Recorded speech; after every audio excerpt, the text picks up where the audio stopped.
close, are we? Yes, we're good to go. I see. Good morning, Unity of Springfield. And this is the 4th of July, so happy 4th to everybody. And today we have a guest speaker, and many of you might have seen her before. But Sue is going to be talking on a couple of different things. She is going to be talking on her conference up at Unity Village that happened a couple of weeks ago with Suzanne Giesman, and also the People's Conference, the Unity People's Conference, which I was privileged to go to a couple times, and they're just so much fun. So, there we go. Okay. So let's go ahead and get centered first. Let's just close our eyes. Take a deep breath. It's time to be present and just be centered. And today, what a wonderful day to think about the freedoms that we do have. And all who have sacrificed to allow us to have those freedoms. We give thanks for life. And for our wonderful family here, the Unity of Springfield in Springfield, Missouri. And thank you, God. Amen. With that, I'm going to go ahead and turn it over to Sue. Good morning, everyone. Happy 4th of July. It's actually the 4th today. I am wearing Cheryl Willis this morning, which always makes me thrilled to have Cheryl with us because she was all about any holiday. Okay, so as Paul told you, we're just going to get where we get today with the information that I have. But I had the opportunity, I gifted myself this year, the opportunity to go to Unity Village and to do one of their retreats. And, when Paul asked me to do this, it really had more to do with really wanting to share with you guys here and those of you who are listening online, to share with you how great it is to go to Unity and to give yourself that opportunity of a retreat. The retreat that I went to was by Suzanne Giesman, and it was called Holy, W-H-O-L-Y, Holy, H-O-L-Y-U. And Suzanne, I'm going to tell you a little bit about Suzanne, and I've shared some of this in service before, but Suzanne is a psychic medium. And Suzanne was an officer in the naval part of the military. She actually worked under the Joint Chiefs of Staff.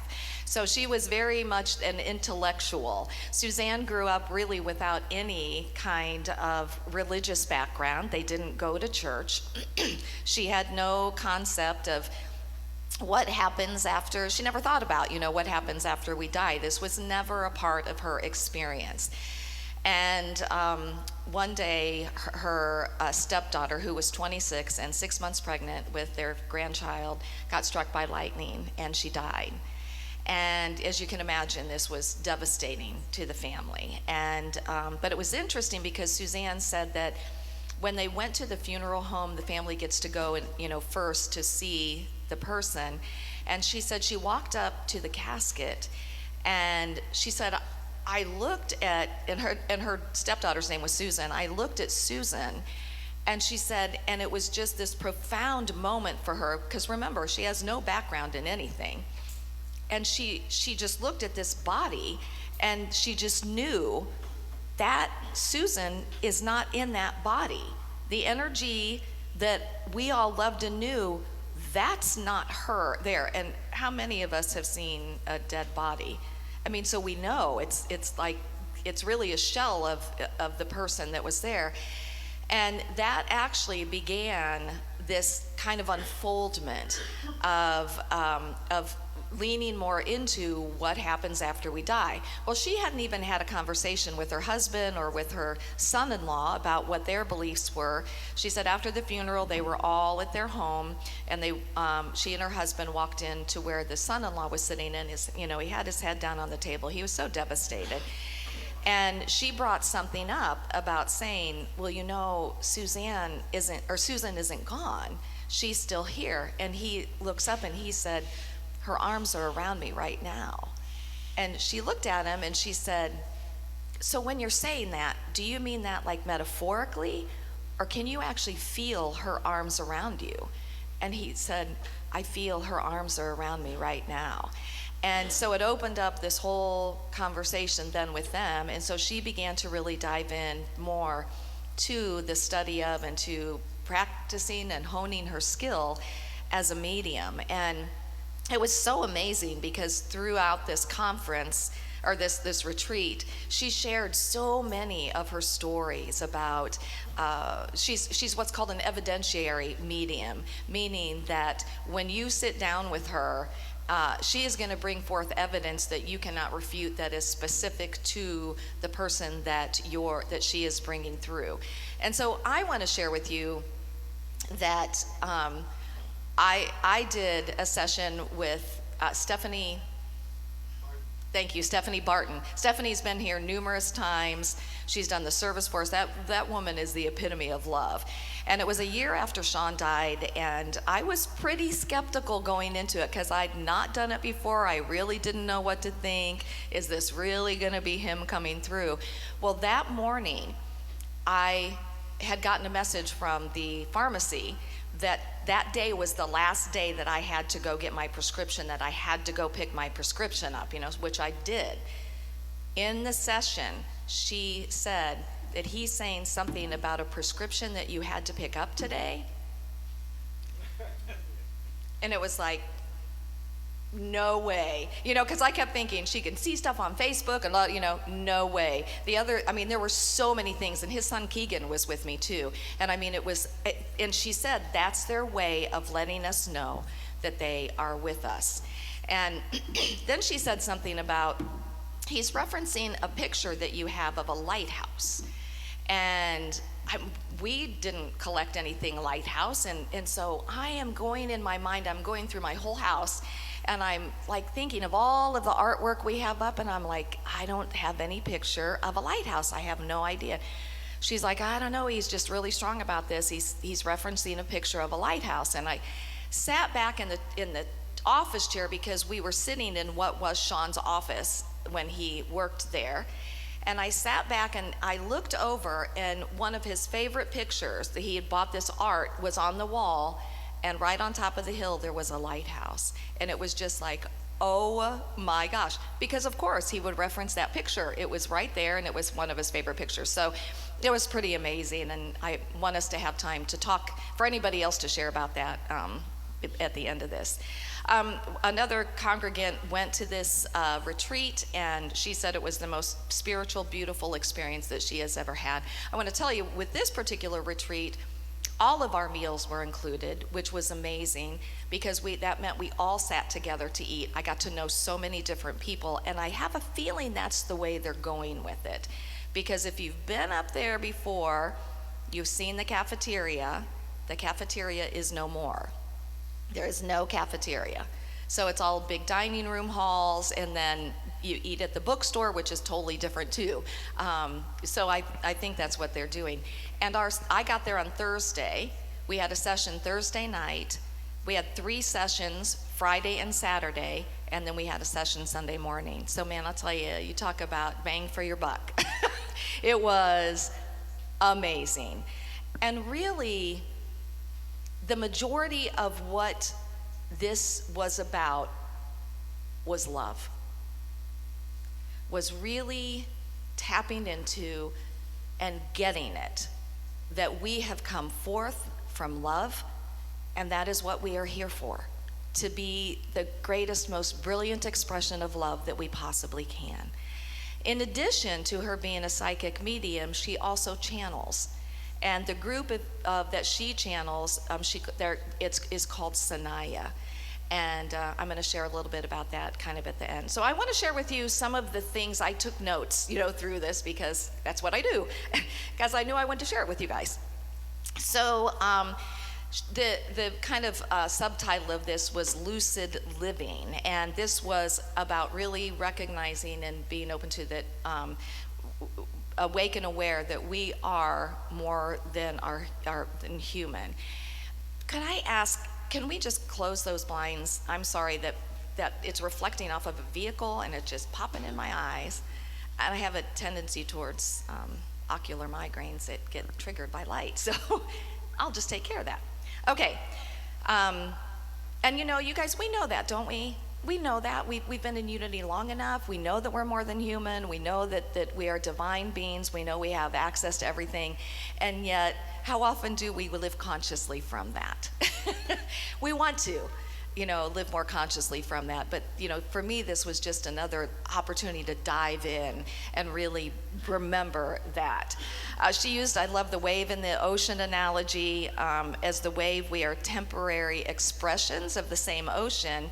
But I love this, the same consciousness that is the wave fills the wave. So the same consciousness that is us fills us. There is no separation. It's hard for our human minds to really grasp, but it's true that, I love that, the same consciousness that is us fills us. There's no separation. We're both the local self and we are the sea of consciousness. Let's see, not sure which one to do. There we go. Talked about that love equals lack of separation. We live in a lot of ideas of separation, don't we? We do. I mean, that's just our humanness. And that living life the way that we have the opportunity to live it is to love in full expression, to really become awake and aware. In fact, Paul and I have talked about this numerous times, and we've caught ourselves going, oh, that was separation. Oh, that was judgment. Oh, that was ego. So it's really that we want to just become awake enough that we really catch ourselves before we go down the rabbit hole. We've all gone down the rabbit hole. Haven't you literally had conversations, full out conversations with somebody who's not even present? They're alive, but they're not present, and you've told them what you think.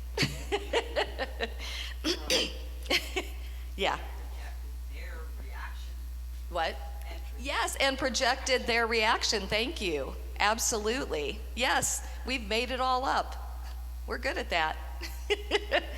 I love too, she used the example of the disco ball, and that, where it's one ball with 7.5 billion refractions of the one light. But that each of us are unique, and we're supposed to be unique. We're not supposed to be alike. That's obviously, we can look around and we all look different. And, we're not supposed to be the same. The sameness is our divinity. The sameness is our opportunity to be able to look beyond those differences and love the being, love the light that we all are. And she's reminded us that we all have our stuff. Anybody not have stuff? We all have our stuff, that we ascribe meaning to everything. And a really great question in the midst of something that's come up for us is to ask, what meaning am I assigning to this?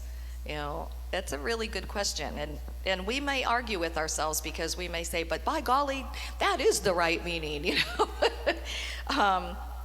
We have the choice to live as a conditioned being, or to access the wholeness that we are, that we came here to shine. That's what we came here for. We came here to shine. But we all have BS, belief system. Yes, we do, exactly. And, she reminded us, we have come into the world with this amygdala, which is the fight or flight aspect of us, that's like a physical thing that we've come in with that we're unconscious of. But then on top of that, all kinds of conditions have been, we've accepted all kinds of conditions, all kinds of programming. And she said our brain is a filter of consciousness with conditions. But beyond the veil, that the body with programming is the veil. So when we say we're going beyond the veil, we're going beyond all of these preconditioned ideas and beliefs and programming that we have. And I love this because I know this to be true, but I just like how she said it. The soul relinquishes the memory to come into the body. Isn't that interesting? And I love that because she talked about, that we do make decisions, we kind of make soul contracts with each other before we come into this life, but we have free will. So just because we've made some type of a soul contract doesn't mean we're going to live that soul contract out in this lifetime, because we do have a thinking mind and we have free will. And I thought about how, we may have all been sitting around at some point in the realm of pure spirit and saying, hey, yeah, and this is going to be my part, and we're going to meet up someday. And then we're like, oh my gosh, I've got to go into this body, and I'm not going to remember. I'm going to forget so much of this stuff, And I'm so grateful, you guys, for Unity, because to me, Unity is one of the teachings that helps us to remember. I love that. I mean, this teaching helps us to remember who we are, what we have come forth as, and what we have come forth for. And not only does it help us to remember, it gives us really great teachings to help us live that, right? If you want to say anything, just raise your hand, because Paul has a microphone. And okay. So she said, we are both a local self and a sea of consciousness. We are all walking wounded, but that our soul will parent us. That our soul is, it's kind of that almost intermediary. She thinks of it as the body, the soul, and then, super consciousness. But our soul will parent us. Our soul can never leave us. And of course, she talked about our guides, and I'll get more into that because I really want us to really tap into the fact that we have personal help here with us. It is always with us. So one of the things she talked about was, taking time to sit in the silence, taking time to allow ourselves to relax. So one of the things that she taught us was what's called vagal breathing, and this has to do with the vagus nerve. And she said, if you find yourself in that state that we sometimes get to, where we're anxious, where we're feeling maybe anger, we're feeling fear, that by doing this vagal breathing, that in about 90 seconds, that it will calm us. And so what the vagal breathing is, it's breathing 4 counts in, it's breathing 6 counts out, but really releasing that breath, feeling your whole body, releasing that breath, having, good posture when you do it, and doing that a few times. And she said, it's mindfulness breathing, or what's called ocean breathing. Think of that water going out and that water coming back in, but 4 counts in and 6 counts out. So, and I wanted to share this with you too, because I love that. You may have known that, but I don't know, seeing that again was like, oh my gosh, those are the same letters, listen and silent. Isn't that neat? So let's practice the vagal breathing for a minute. Okay, so just get good posture. We're going to breathe in for 4 counts, and then you're going to fully breathe out for 6 counts, okay? Ready?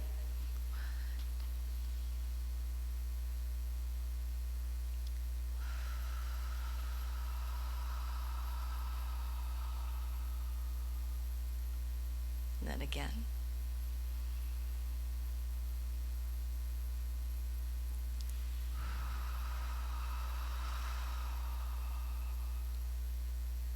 And then from there, you would just do the ocean breathing, where you would feel your breath coming in and you feel your breath going out, and just, spend time in that. So hopefully you could even feel some of that release even in that vagal breathing. All right. Is anybody else warm, or is it just me? Could we turn the fans on? And probably that, I'm sure that temperature thing needs to go down. Okay. Said it takes 90 seconds for anger to dissipate in the body. 90 seconds, you guys, for anger to dissipate in the body, even just by doing that vagal breathing. And then she said, send love, because it will change the situation.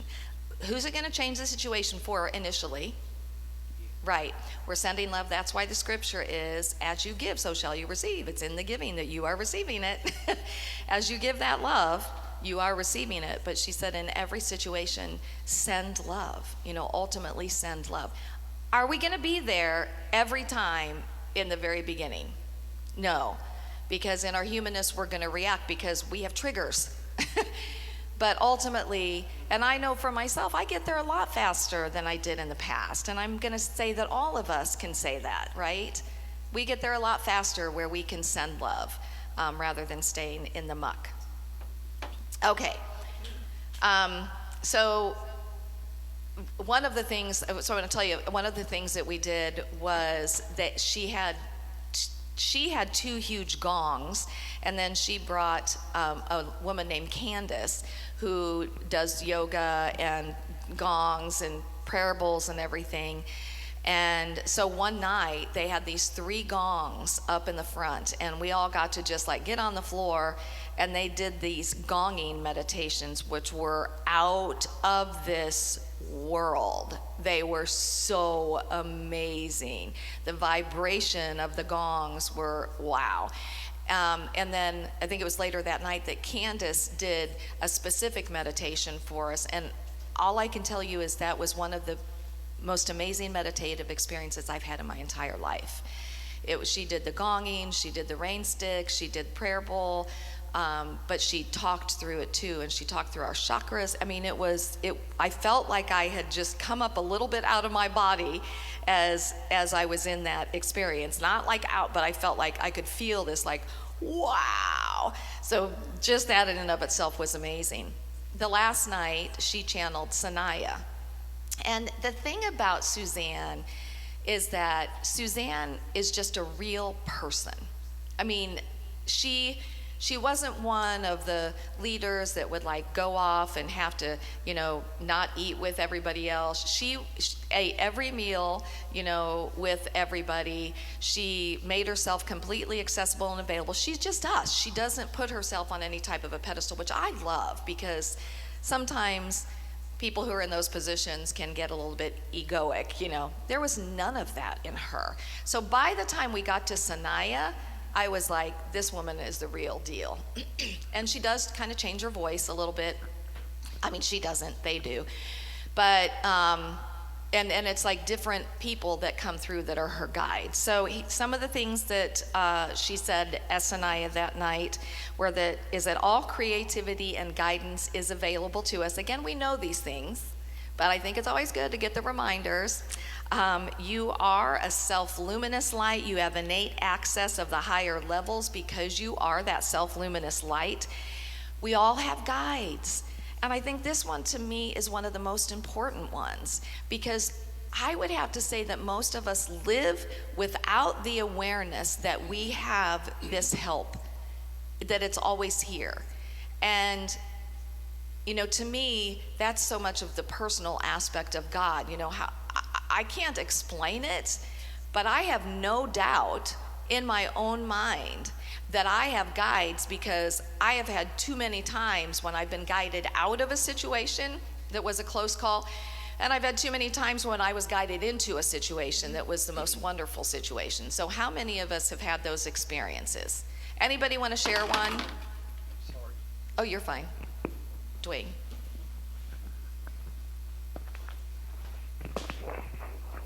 Well, I've had the experience of hearing a distinct voice in my mind telling me to do something. And on a couple of occasions, I let my conscious mind talk me out of doing what it told me to do, and I got in trouble both times.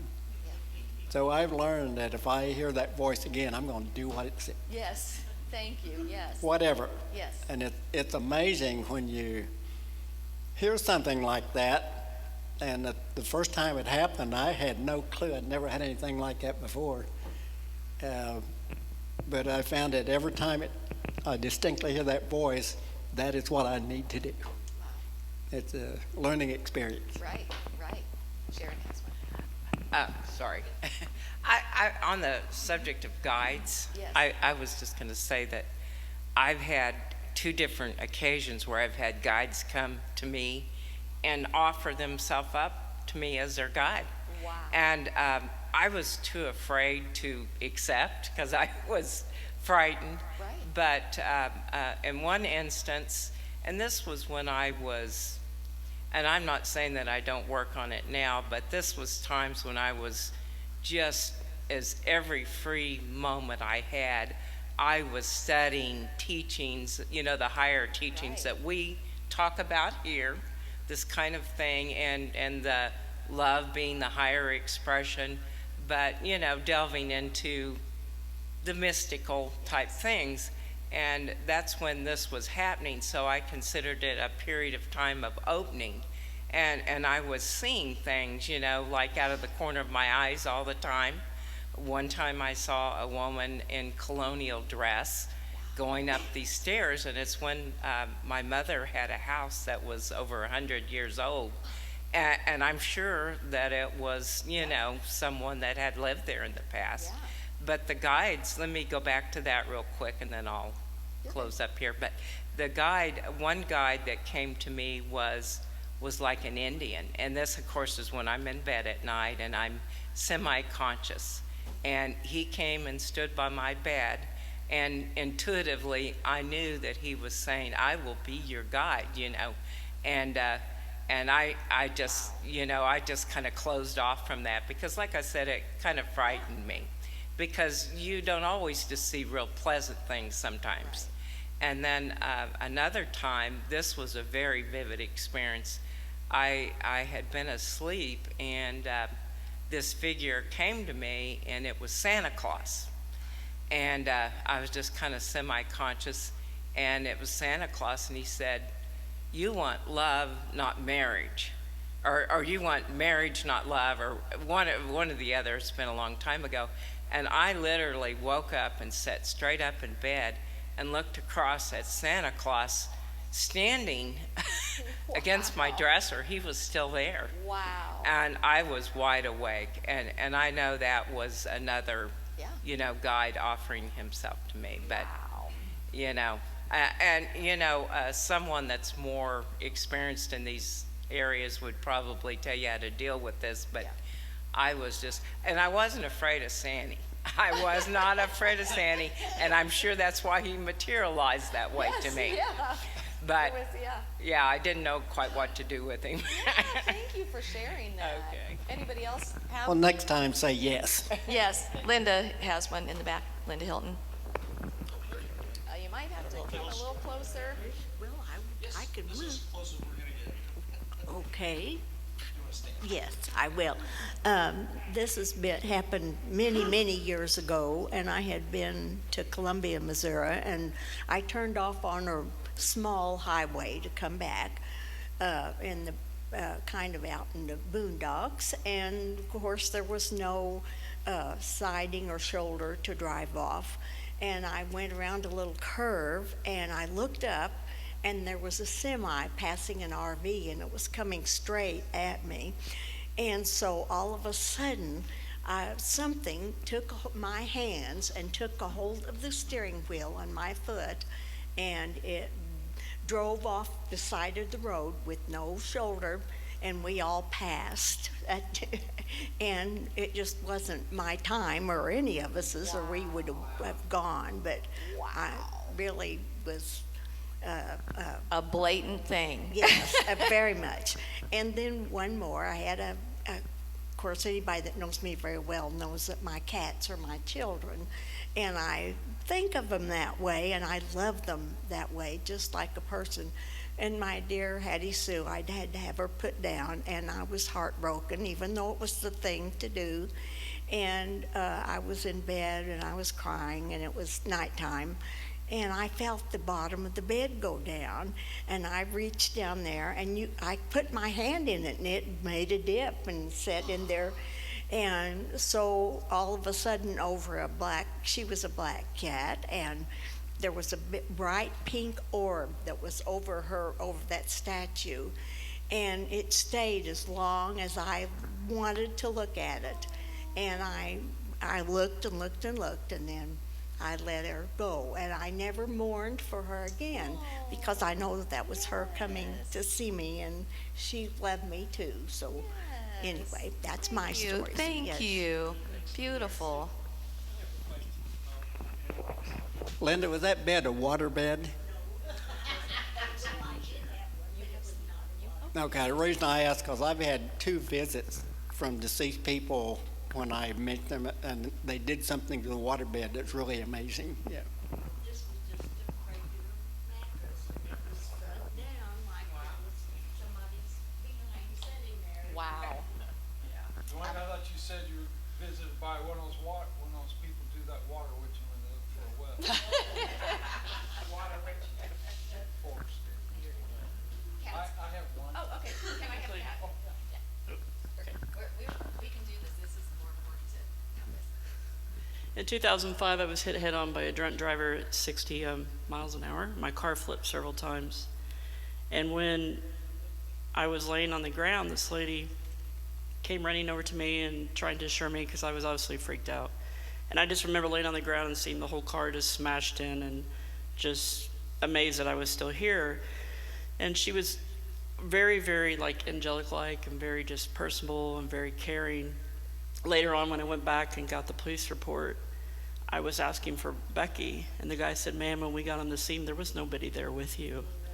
And so she definitely was my angel. It was pretty cool. So cool. Thank you. And, yeah. Hi. No, we're fine. Go ahead. Let's go. You were first.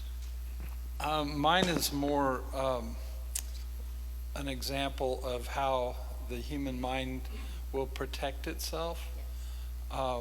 Many years ago, when I was about 17, I was a pretty troubled adolescent, and I run away from home actually once, and hurting my parents deeply. Obviously, I didn't even get in touch with them for 30 days. In any case, again, a lot of it was stemmed by my dabbling in drugs and being completely off the deep end. But I went to,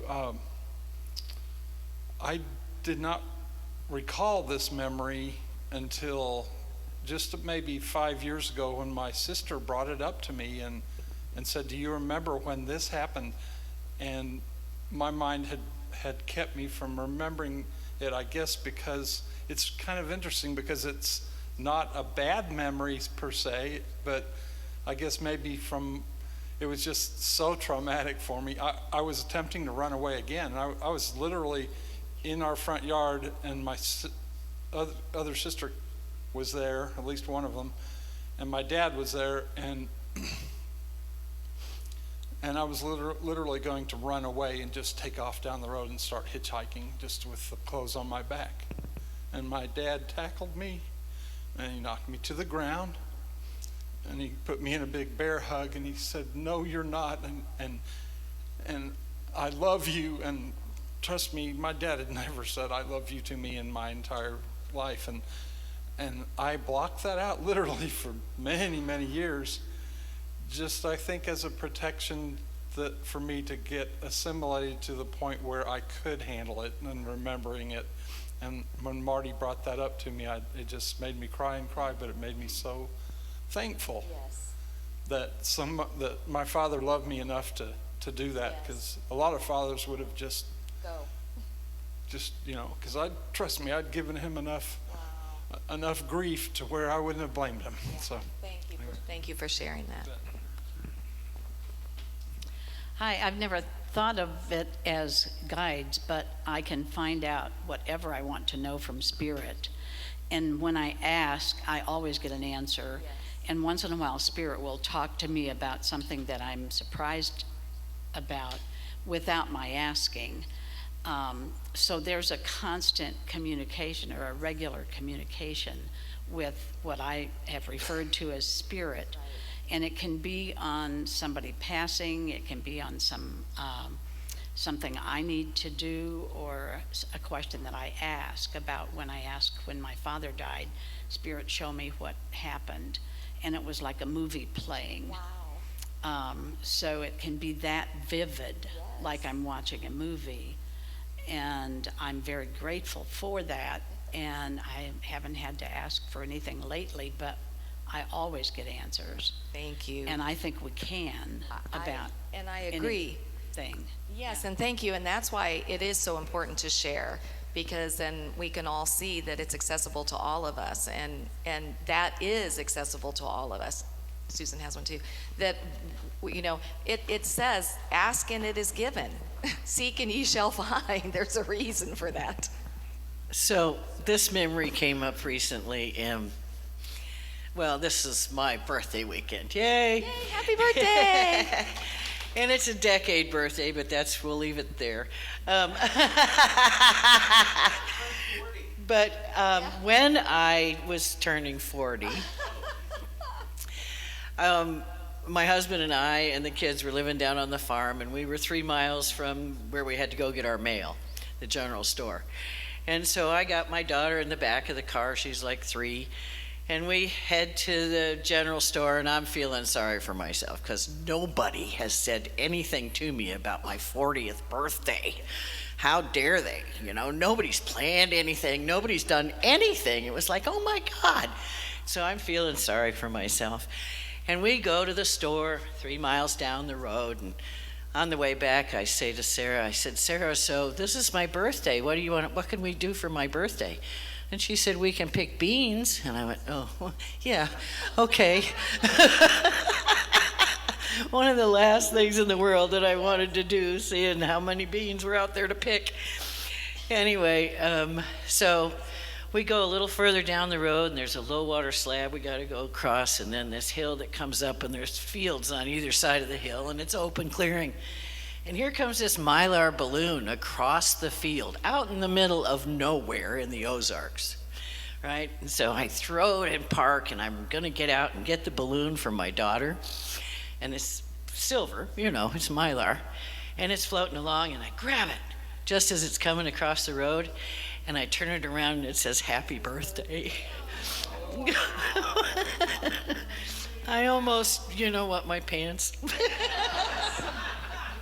Thank you, Susan. And the thing is, we could so easily discount things like that. And I love that you do, because like that's how it works though. And it's important to recognize that that's how it works, and don't discount those things as like, oh, that's, that it is. I don't know if I shared this before, but if I have, I'm sorry. But after Sean died, I was not going to take my rings off for 2 years. I mean, that was like 100%. I wasn't taking them off for 2 years. And so this was like a year and a half plus later, and Paul had kind of moved back into town. And so he was simply reaching out to expand his spiritual support system. So he had contacted me and asked me if I would have lunch with him.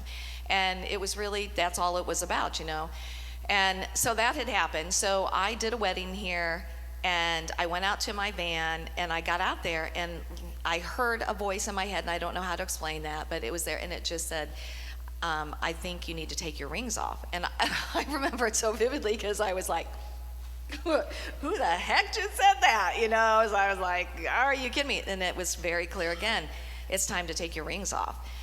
And I took them off right then. And I put them in my little thing, and I got home and I put them up somewhere, and I called my daughter and I said, the weirdest thing just happened, because I just heard this voice. It was so clear, take your rings off, but I have no idea why, because not only am I not ready to date, I don't have time to date. So 3 weeks later, I'm gonna have lunch with Paul. That morning I get up, I'm kind of tired, and I'm like, I think I'm gonna reschedule. But it was like something just said, nope, go. And that was the beginning of, it was like that day, and Paul had this whole experience too leading up to that, that was just like there was a knowing that, we were going to be together. And so it's like, just be aware of that. And, she said guides are larger spheres of influence. So, it is spirit, it is God, it is, however you want to look at that. It's, but it's here for us. It's here for every single one of us. So open yourself up to it. Ask for it. That's why the scripture says ask. We have free will. So it's not going to push itself on us, but it's always going to be here for us. Sue, behind you. You used the right word there, ask. Yes. I've learned that when you're really in need and you ask, you get it. My sister had passed away, and she was my only sibling. And I came back from Ohio. I have relatives in Ohio too. Yes. And I had to go to work the next day.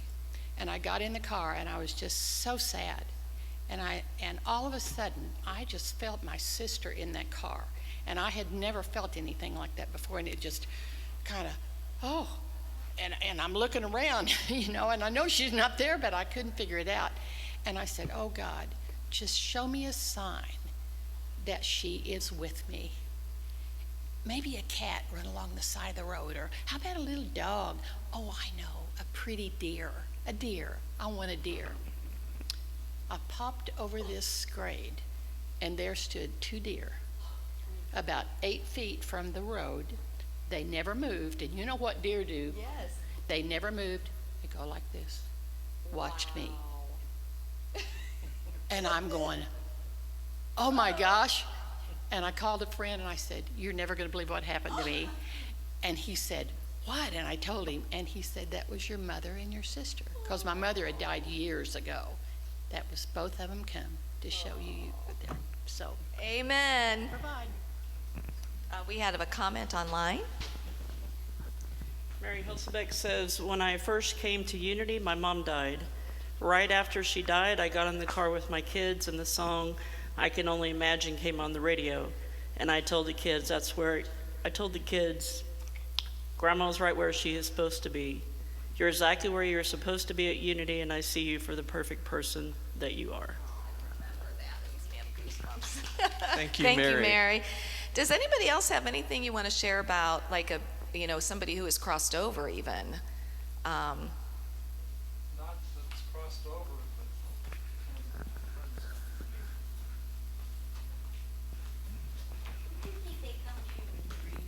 Absolutely, in dreams. Not somebody crossing over, but about a month ago I decided to fix my wheel on my car dolly. It had a broken stud off. So a machinist friend that lived in Eldorado Springs that passed on several years ago, I would swear that he was standing right there beside me as I was drilling this boat out, and we tapping it for the new boat I was going to put in this wheel, because it went just as smooth as it could. I didn't have no problems at all, and he was the one. He taught me how to take broken off boats out. So I knew it was him there standing beside me. I agree. I have no doubt. Thank you, Brenda. Clay has Okay, we're good. Well, sometimes these things came to me anyway, from a person who's still living, and I think that Spirit has a really good sense of humor, because I have to preface this by saying when I grew up, I had 3 sisters and we were all just a year apart. So what do you think we did when we were riding in the car? We'd be in the back seat raising hell, and my dad would invariably get ticked off and say, "Don't make me come back there," and put the fear in us. It would last about 10 minutes and then it would have to start over again. But anyway, when I became a father, I had 2 daughters, and I was driving down Battlefield. I can remember this like it just happened, and they were arguing back and forth, and it was a frustrating day for me anyway. And I said to them, "Don't make me come back there." And this feeling came over me like, oh my gosh, I've become my dad. And it was like eerie, like, yes. But it's funny in the retelling, but it wasn't really that funny at the time. Exactly. So I have a sign at home that says, "Mirror, mirror on the wall, I've become my mother after all." Much as you didn't want I loved my mom. She was great. Okay, so, okay. I actually just have a question. I really appreciated Sharon's comment about how she would see things, but it would frighten her, because that's been like, I've seen or had some somewhat similar experiences, but I'm also just such a huge chicken, and I wondered if she like had advice on, like, outside of asking, like, how to make yourself feel more comfortable with it. You know, I used to get woken up in the night, this was years ago, and something was hovering over me, and this happened over and over again, and I would freak out every time. Until one day I finally was like, you believe that there's only one presence and one power. It is God, it is good, it is love. So whatever is here for you.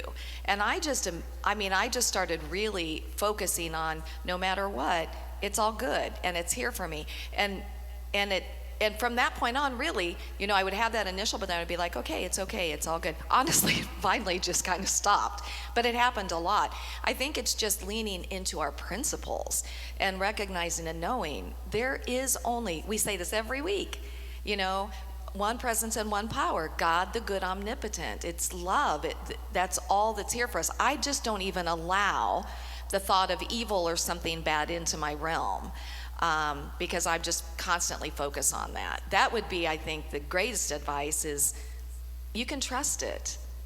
Because, and keep putting that out there. Whatever it is, I know you're here for my good because I only accept good into my realm. That really helped me. It changed everything. Thank you for that question. Susan. I would say too that there's a scripture, all things work together for good. Yes. And even the stuff that's crap is good somehow. It's working together. And the sooner you can get your head around the fact, okay, this thing that looks like crap is really fertilizer somehow. Yes. You know? Yeah. Then you know, the sooner you can start looking at the situation like that, the sooner you can shift yourself. Yes. James. Well, I was just going to say it's a very natural experience. If you spend time with kids and their imagination and how they experience things, you know, we've been trained to think it's not natural and it's strange and it's weird and it's something out there. But I spent a lot of times, I worked with in early childhood development, and they're very in tune with spiritual things. And what happens is adults come around them and say, that's your imaginary friend, that's the imaginary things. And I think that another thing that helps out is just recognizing that this is normal. This is like normal human experience. As our consciousness evolves, we begin to experience more of this stuff. Yes, thank you. That's a great example. Thank you. Okay, I'm just going to close up here because I want to share a couple more things with you. She has a thing called the SIP meditation, sit in peace. It's a sip of the divine. The first thing is to take 3 vagus breaths.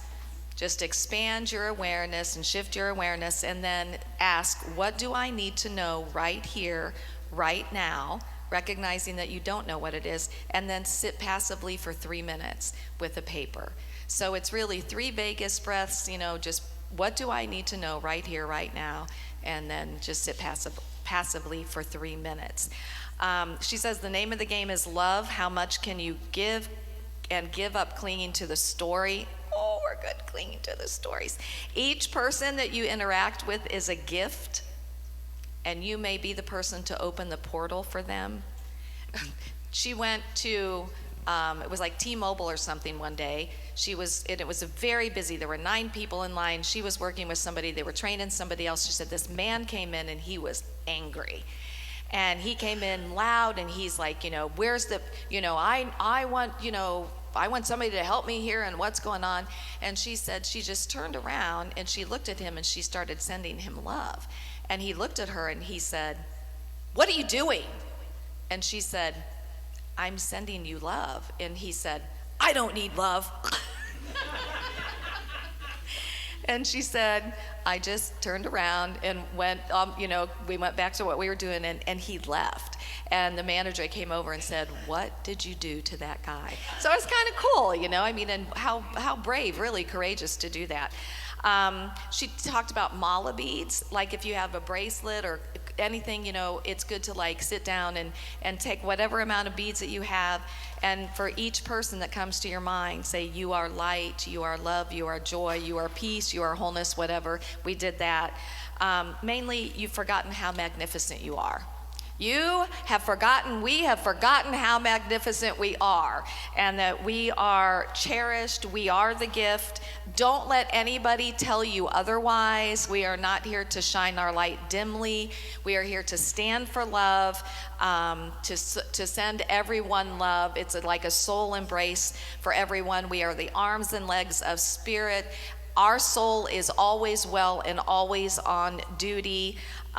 So just go shine your light brilliantly. I did have Sanaya on here for you guys, but we can't listen to it. Go to SuzanneGiesman.com. You'll find, I encourage you. The thing I love about how she channels is she's channeling all about the Christ consciousness. She's channeling about love. And it's so beautiful. It's such a great reminder. So I'm going to invite Paul back up to close us out. I think that I have, there's the sit in peace, the sip of the divine. So I'll leave that up there while he does the rest. How about that? It was fun. Thank you guys. Thank you I loved all the interaction. Oh, I did too. And that's what we're trying to do here, is we're trying to really involve, everybody. Yes. That's what we come here for in a class. And I know for a year and so many months plus, it's always been speakers who have, sat in front of their phone in their kitchen or living room or wherever it is and given a talk. And that's great, and I'm so glad that we had that technology and that ability to do that, but to actually get to have some interaction with everybody so that we can all, feel like we're participating is so fantastic.